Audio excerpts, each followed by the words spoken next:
Hi everyone, welcome back to the Property Finance Podcast. And today I want to kind of re-record a podcast that we did about a year ago, which was all about creating a long-term plan. And this is all about kind of why you need a long-term plan, why you need to understand where you're coming from, where you're going, etc. And I think one of the biggest things that we find with clients at the moment is they have a short-term plan, which is buying a property. But they don't have a long-term plan in terms of, okay, but once I've bought that property, what am I going to do with it?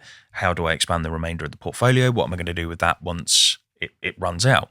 And one of the key examples is when you're looking at 2 years versus 5 year in terms of fixed.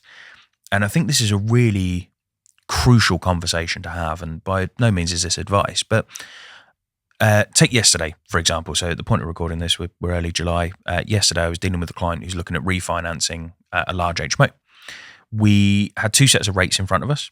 So we had, I think it was a 4.04 with a 5% arrangement fee. And then we had a 5 point something 5 year fixed with a 2% fee, I think it was. And essentially, we were trying to work out what the cost was over the 5 years. And trying to work out, is a 2 year more effective or is a 5 year more effective? And we sat down and worked out all the numbers, and we worked out, well, actually, if rates stay the same and arrangement fees stay the same, because nobody's got a crystal ball. So when you do this exercise, you almost have to imagine that rates and fees are going to stay the same as they are now.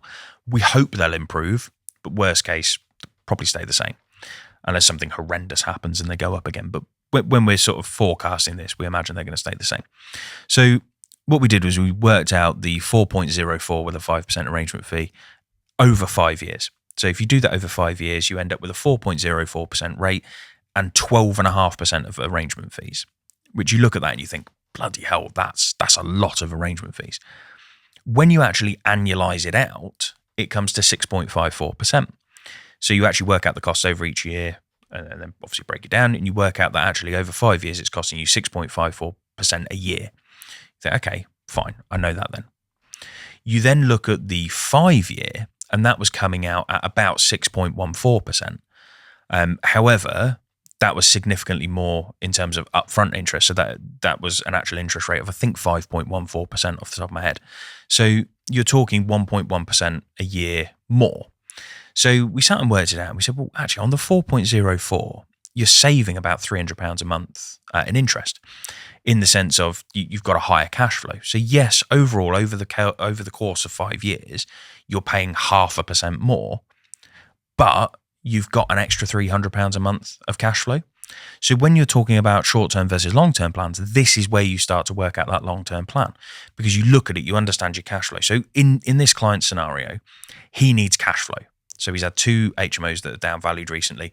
He needs that cash flow because interest rates have gone up, down valuation. His cash flow isn't as good on these 2.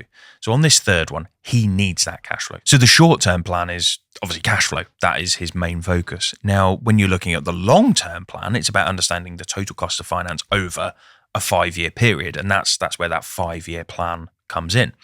So after long discussions, after running it sort of through and working out there's actually only 0.5% difference. So it made absolute sense to do the 2 year fixed, a second 2 year fixed, and then obviously the third 2 year to kind of finish off that 5 year. So sitting down, working out that long-term plan versus the short-term plan, obviously then brought us to that conclusion. And he'll obviously do very well out of the cash flow of that. It's only 0.5% difference. Now, that being said, the thing that we now need to think, and again, this is where the long-term plan comes in. The thing that we have to think about now is, right, you've got 12.5% arrangement fees. Now, what tends to happen is lenders will roll those up on top of the facility, or they'll potentially deduct them up front. But they'll try and never go above 77% loan to value is where most lenders cap out, maybe 77, 78. So what's going to happen is every time he refinances, he's going to have the issue of that loan to value being battered by that 12.5% arrangement fee. So as part of the long-term plan, we have to sit and we have to think, right, okay, over the next 5 years, is the value of that property going to increase? Now, for him, he knows that he can add an extra bedroom to that property at some point. He knows that he can increase the rental income over the next 5 years, and he knows that he's in an area with good capital growth as well. So for him, it was, again, a no-brainer on the long-term plan, because even though it's going to be 12.5% arrangement fees, And even though that does, like we said, there's only 0.5% difference between that and the 5-year fixed in terms of total cost.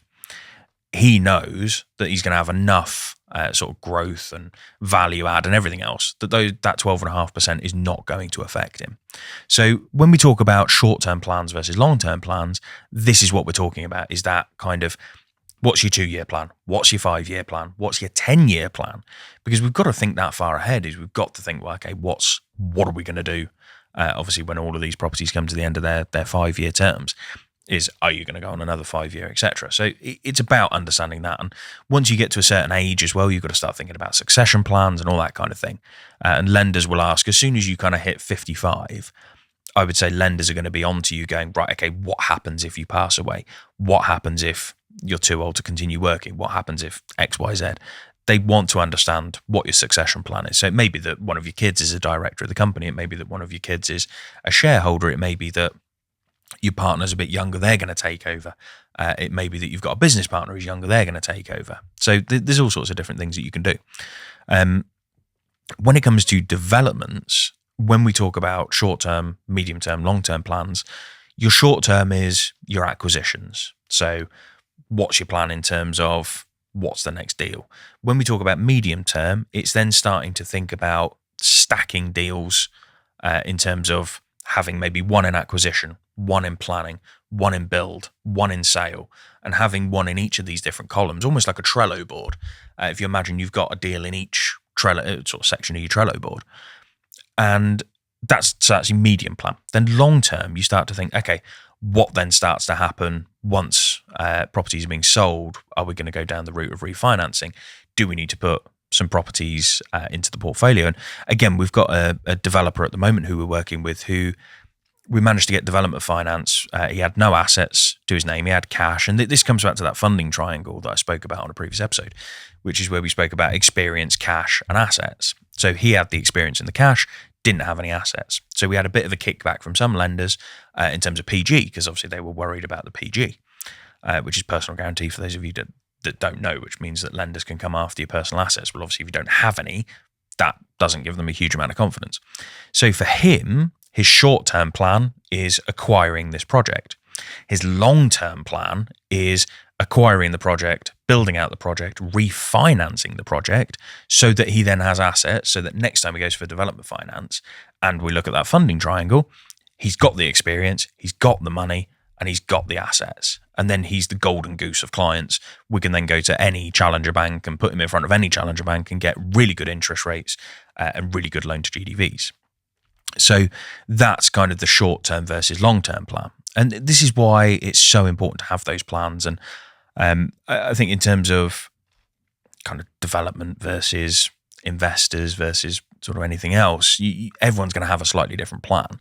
But it's really, really important to set all that out as early as you can and also share it with the broker as well, because from my perspective, I have a very different short-term plan and long-term plan compared to you who's coming to me with a development. I can impart some knowledge. I'm not going to sort of say that I can impart loads of knowledge, but I can impart a bit of knowledge.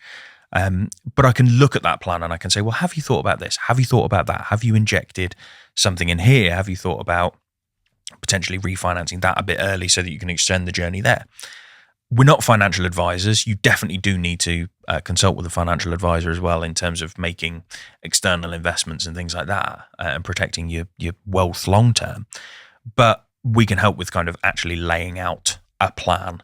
And then, financial advisor comes in, helps with your pensions, investments, all that kind of thing.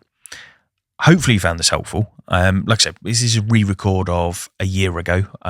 So very different take probably than a year ago. Everything's moved on a year. I've got another year's worth of experience under my belt, as of many people listening to this as well. But hopefully you found it useful. If you did, please like, share, comment, review, do all that good stuff that gets the podcast out there. Obviously, we're still trying to grow it as much as we can. Let's just get it out there to as many people as possible, and hopefully they'll find it useful. Otherwise, I will catch you on the next one.